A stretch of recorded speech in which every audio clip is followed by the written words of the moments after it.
The early days of Scorpions, a rock legacy begins.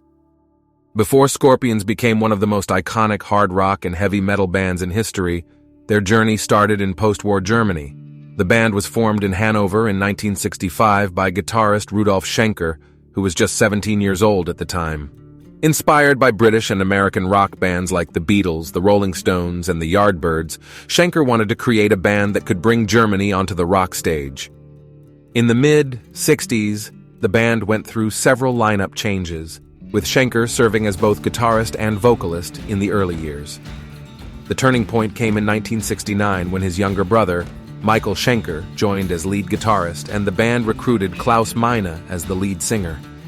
This lineup set the foundation for the band's signature sound, melodic yet powerful guitar work, combined with Mine's distinctive voice.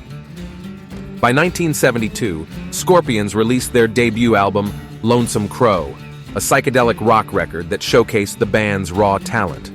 Though it wasn't a major commercial success, it helped them gain traction and allowed them to tour with UFO, a British rock band.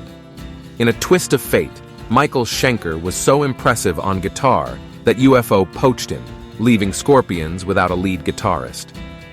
Undeterred, Rudolf and Klaus rebuilt the band, bringing in Uli John Roth, a young guitarist whose bluesy, Hendrix-inspired playing gave Scorpions a new edge.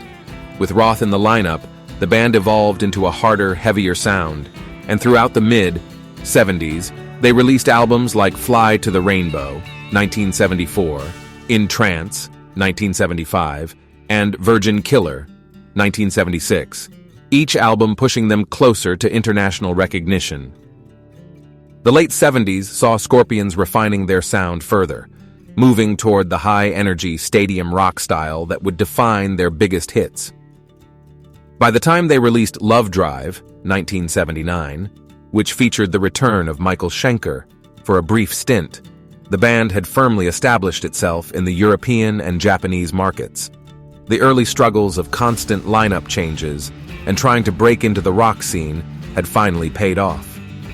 These formative years shaped Scorpions into the arena-filling rock legends they would become in the 80s, with hits like Rock You Like a Hurricane and Wind of Change cementing their legacy. But without the determination of Rudolf Schenker and Klaus Meine in those early years, the world might never have witnessed one of Germany's greatest rock exports. Want more stories about rock's greatest bands? Subscribe for more.